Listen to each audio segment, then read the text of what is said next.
Hello and welcome to Peak Performance Selling, the only sales clinic in the Middle East. I'm Dr. Anand Menon, your host and sales doctor on this channel.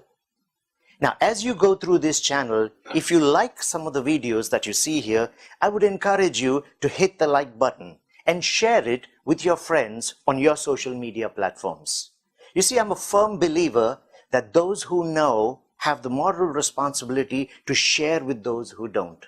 So let's become ambassadors of knowledge and share what we learn with our friends. And I want to thank you in advance for doing that.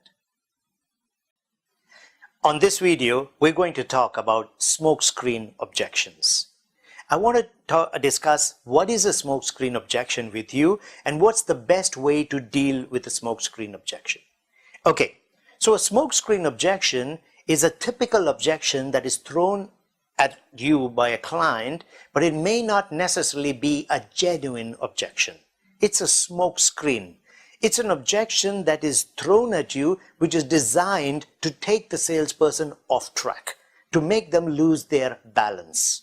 So let me give you first some background to the smoke screen objection and why clients do this a lot. Okay? Now, the term smoke screen came out of our history from 150 years ago.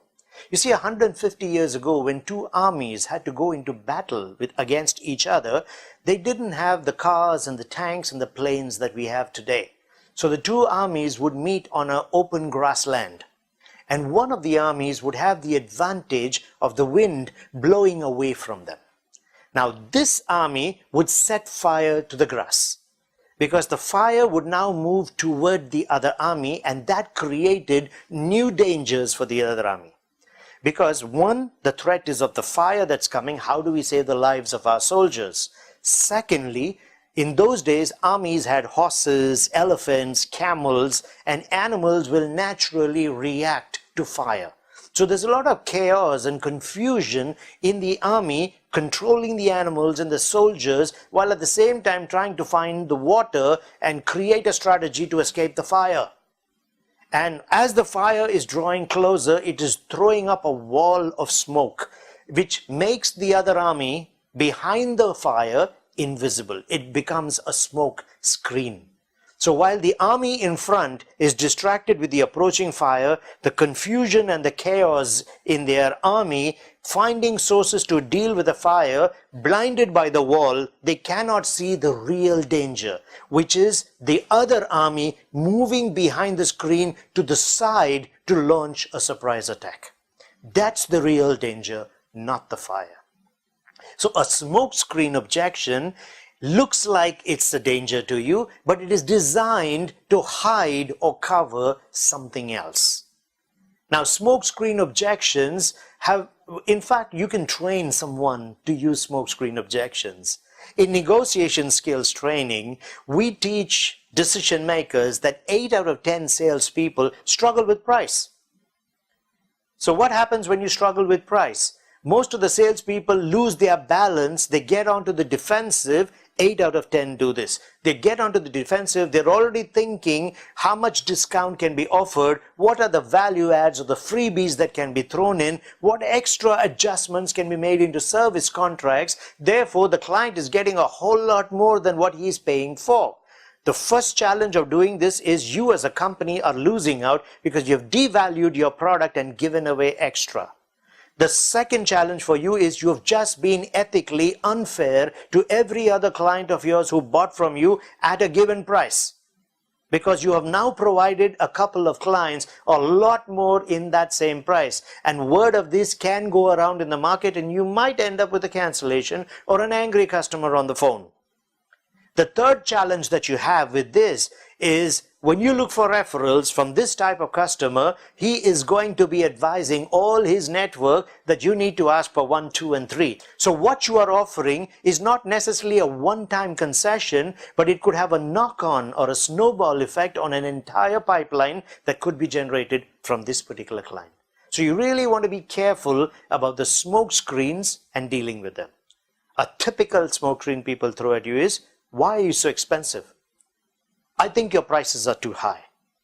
So let me ask you, if a client asked you this question, I think your prices are too high, How would you deal with that? Now, if you're the typical kind of salesperson, your counter to this question, I think your prices are too high, you might say many of these things. You might ask, how did you decide that, Mr. Prospect? In relation to what? Who have you compared me with? What capabilities did you actually look at when you decided our prices are too high? These are some questions you could ask. Or you might even counter by saying, some salespeople even agree, and then they explain why they are priced so high. Not the best way to do it, because you never agree, because in essence you have agreed that the price is too high.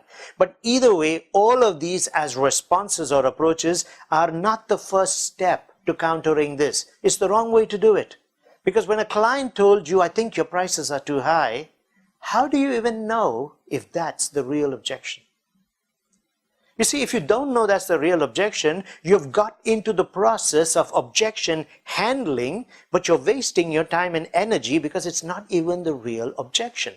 We already know that 8 out of 10 salespeople struggle with price. We teach our clients who are negotiators, CEOs, entrepreneurs, etc., decision makers, we tell them whether the price is of concern or not, simply throw the objection in the middle. You can in fact interrupt the salesperson, which itself throws them off track, and then say, yeah, but I think your prices are too high. Maybe the price is not a big concern to you. Maybe you could buy it at that price, but simply throw it onto the table. Because when you throw it onto the table, 8 out of 10 salespeople get nervous and they start looking at what else they can give you. Sometimes clients will raise a smokescreen objection because they just don't want to tell you no, or they don't want to give you the real objection because you may answer it and then they have to take a decision. So the easiest thing to do is to throw a smokescreen. The smokescreens will be the obvious type of objections. Your prices are too high. Market is not good right now.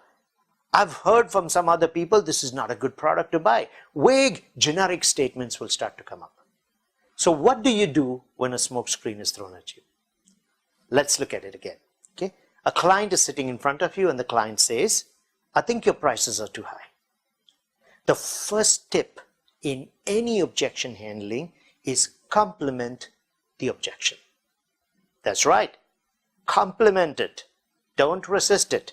Don't get defensive. Don't agree with it, but complement it. Good point. I'm glad you brought that up. Thank you for sharing that with me. That's an interesting observation. Any of these things you could use. You see, when a person is raising an objection, their minds are closing out. You want to stop the mind from closing before you give them an answer. So when the client tells you, well, I think your prices are too high, I'm glad you brought that up. It stops the mind from closing. What does the client do at that point? Or you could try something like this. I think your prices are too high. Mr. Prospect, pricing is important for both you as well as me. You see, these are neutralizers.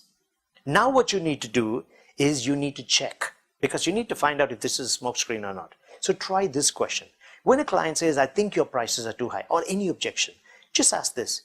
Mr. Prospect, is that the only thing stopping you from going ahead with this investment? Mr. Prospect, is that the only thing stopping you from going ahead with this investment? See, there's only 2 answers to this question. Yes or no. Maybe is in the no category.